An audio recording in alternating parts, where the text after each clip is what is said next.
Hello, everyone. This is Tom Fox. I'm the Compliance Evangelist, and I'd like to welcome you to this episode of Across the Board.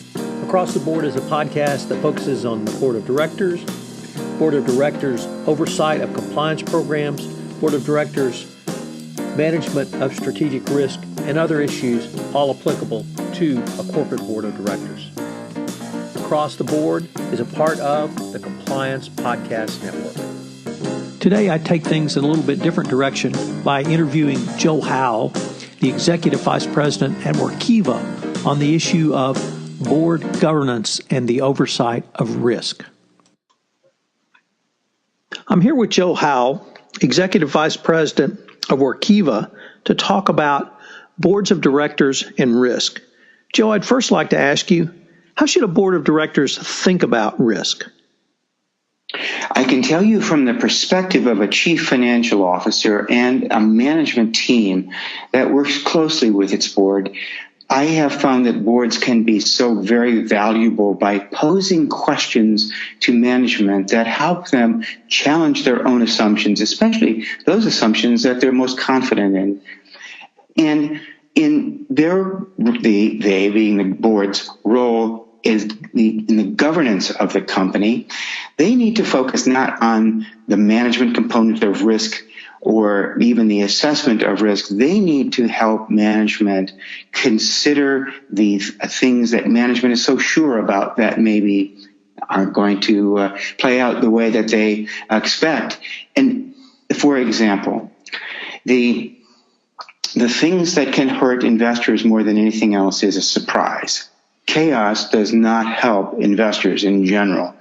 And the things that surprise investors frequently are the things that also surprise management. So does management consider all of the things that can go wrong, and have they built an environment where they can both help prevent those things from happening and detect them when they're small and they can actually do something about them? Joe, one of the questions I hear from boards is, how do we not step over the fine line from oversight moving into management? Because many board of directors do not feel it is their role to manage senior management, even over very important issues such as risk. Well, they're right. It's not the board's role to manage the management. Their role is governance. And when I have worked with boards in the most effective environments, board members challenge me on a regular basis. Have I considered all of the issues? And I was going to just say earlier, one very good example is the reputation of those stakeholders involved in the company, and that can be the management team itself, the employees, and the board members themselves. Because when things go wrong, and the headline news carries some unfavorable stories about the company or the way that the company conducted itself, those stories hurt everybody involved in the company. And Harvard Business Review last year did a very interesting study about the impact of a scandal on everybody involved in the company. And I think that it's very important as we go through some of the ways the board can help management in that role. I think the things that really make a difference to management is when the board is able to be an effective devil's advocate, not managing management, but helping them in their governing role by helping management to step back and think critically of their own underlying assumptions and biases. One of the other questions, or perhaps even it would move to criticism, I've heard board members talk about is the asymmetrical nature of information that's presented to them. And one of the direct questions is, how can we get information if it's siloed within an organization? So, for instance, you mentioned your prior role as a chief financial officer. If that information that you have is not available to the chief compliance officer or the head of IT and vice versa back across, how can a board be assured that is getting sufficient information about the variety of risks a company faces? This goes back to my first statement of where the board can be most effective in helping management in its risk assessment and risk management role. And that's by asking questions, because siloed information by itself is a risk. In almost every instance of the high-profile failures over the last 24 months, things started very small, and the information was siloed. Frequently, the failures, for example, at Wells Fargo, in a company of that size, the revenue that was impacted by the fraudulent customer accounts was well below any threshold of materiality, and it was siloed into one part of the business.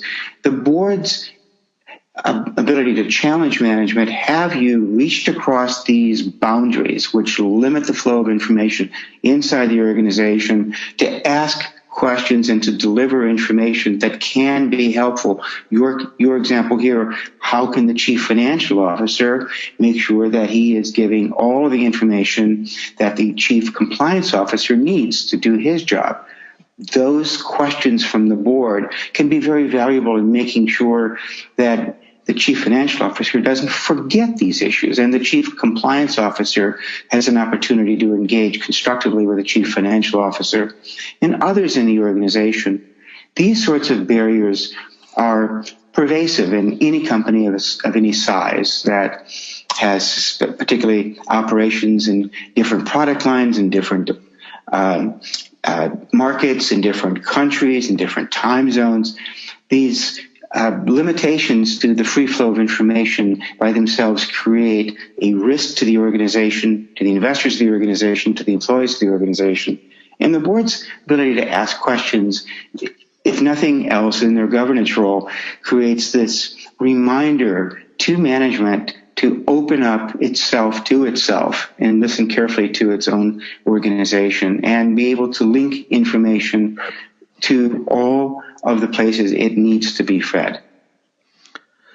Joe, one of the things I've heard you advocate quite clearly across many different groups is the concept that in the realm of internal controls, less is more. Does that apply to the board's role in internal controls as well?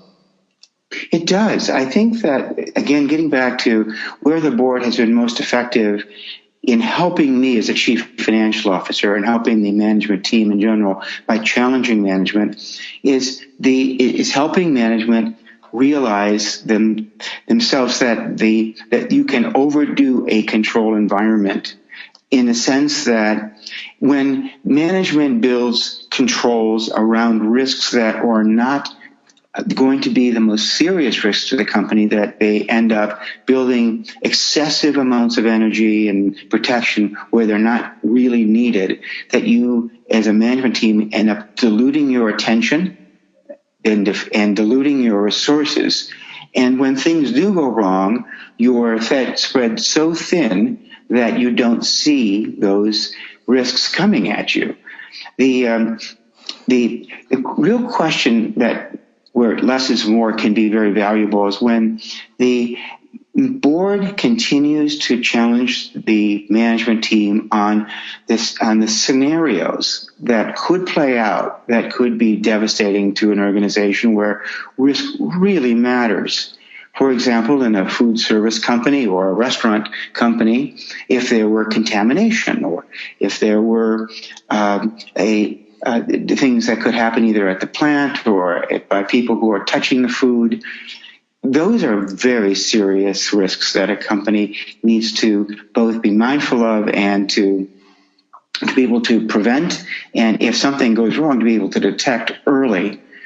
They are expensive. When customers of the company or others are hurt, that as a consequence of failures, that can be devastating. And again, so the board, by continuing to challenge management on the scenarios that management has considered and the stories management is telling itself about what could go wrong, to help get management out of its comfort zone.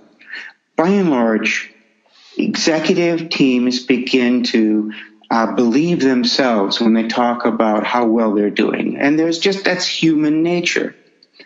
And the independent challenge that the board can offer putting the little bit of sand in the shoe to make sure that you're thinking about things carefully can cause you to step back and really focus your resources where they're needed. And I have seen examples of where controls that are used for financial reporting, for example, when examined in the light of where the risk really exists for the company, the companies have been able to reduce their controls actually by as many as half and improve their overall control environment and reduce the aggregate risk to the company. It's interesting that even spending less money on controls and by having fewer controls can improve the overall comfort that the company and its management and investors are protected from risk. Joe, I'd like to thank you very much for sharing your thoughts with us today. Tom, it's been my pleasure. Thank you so very much for asking.